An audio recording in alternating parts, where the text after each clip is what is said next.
alternative. Are Democrats doing that? Think on that, because a lot of folks are worried they're just not.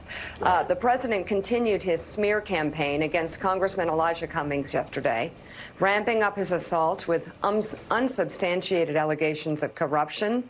Trump tweeted last night, Baltimore's numbers the worst in the United States on crime and the economy.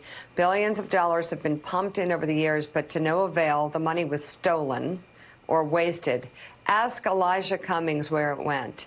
He should investigate himself with his oversight committee. So the president going after him as head of oversight. That is an interesting parallel. That is an interesting enemy that the president is taking on. We are also hearing from Republican Congressman Mark Meadows, whose friendship with Cummings was on display when the House Oversight Chairman defended Mark Meadows against allegations of racism earlier this year. His response came as the president attacked his friend for a third straight day on Twitter, accusing him of being racist. Meadows writes this: I'm friends with both men and President Trump and Chairman Cummings. I know both men well. Neither man is a racist, period. Both love America. I think if we put aside partisanship with investigations, we can find bipartisan solutions that will benefit not only Chairman Cummings' district, but the country as a whole. I am committed to working to that end with both of them. Meadows did not mention Trump's claim that Cummings engages in, quote, radical oversight and is a, quote, incompetent leader. The statement also ignored Trump's claim that Cummings' district is a filthy, disgusting, rat and rodent-infested mess where no human being would want to live. But earlier this year, Meadows cried. He cried really hard when he himself was accused of being on the wrong side of an issue involving race. Take a look.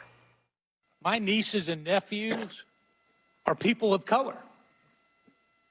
Not many people know that. You know that, Mr. Chairman. You and I have a personal relationship that's not based on color. Mr. Meadows, you know, and of all the people on this committee, I've said it and got in trouble for it, that you're one of my best friends.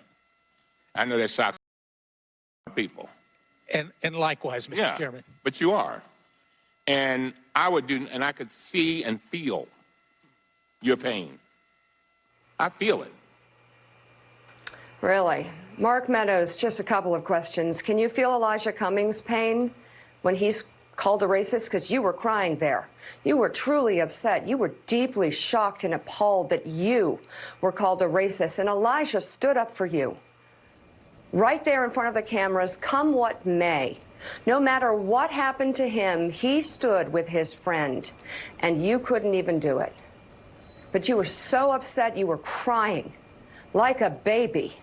You were crying so hard at the thought of being called a racist, so you know how much that hurts, especially if it's not true, and you did not stand up for your friend. So you have just shown America that you cannot be counted on. You have just showed your voters you cannot be counted on, that you will take the weak way out. That was pathetic. You had a moment yesterday where you could step up and return the favor because it was the right thing to do, and you took a pass because you are weak and spineless, and you think that some sort of relationship with this president is going to bring you somewhere good. If he leaves office after 4 years, there's a chance he won't even go back to Mar-a-Lago. This doesn't end well, Mark Meadows. And also, it's a matter of right and wrong.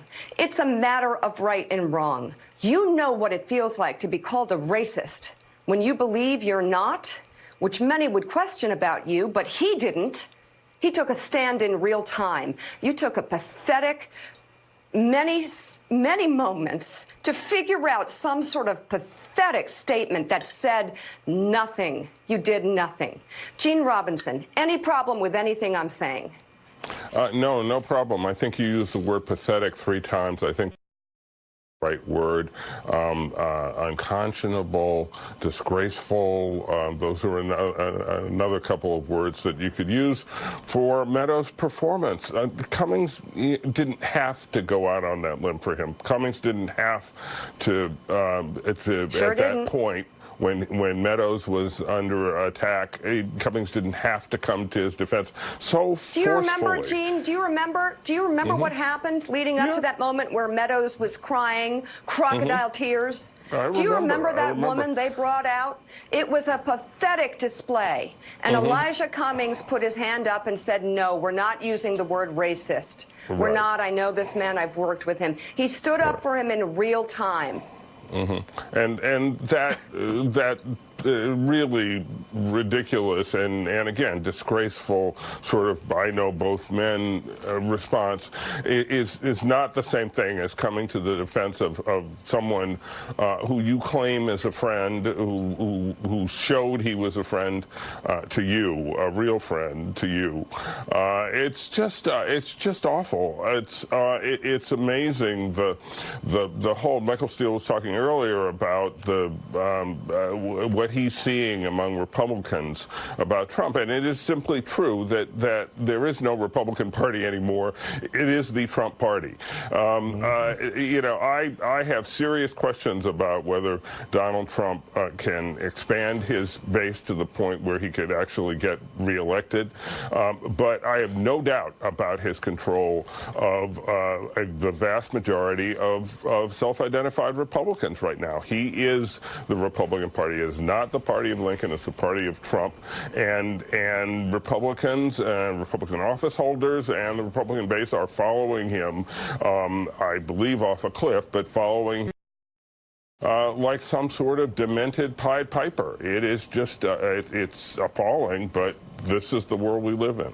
You know, Michael Steele, I hope Elijah Cummings and Mark Meadows really are friends. I think it's good for government. It's good for the country. They can work on legislation together.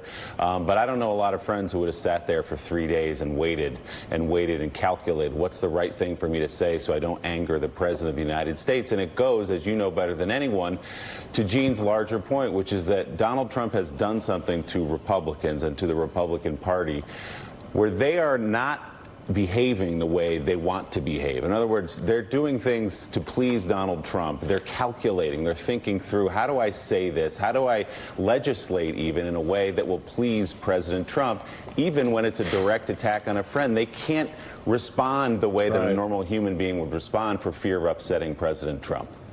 They've thrown virtue and value out the window because those things anchor down your choices. It makes it hard to stand with Trump if you still value the propositions and the ideals of the Republican Party of, let's say Ronald Reagan, or even, you know, William F. Buckley, all of the stalwarts who built the modern conservative party have largely been set aside. Let's just put it that way. There's a stronger word I could use. But the reality and the truth, I think, boils down to that moment that Mika was just talking about and clarified so well with one word, pathetic, because it applies to so much that we've seen. As a lifelong Republican, it has been hard for me to watch the pathetic, childlike display of sycophantic behavior by a party that said it belonged to Lincoln. Okay, that Michael. It belonged to Frederick Douglass.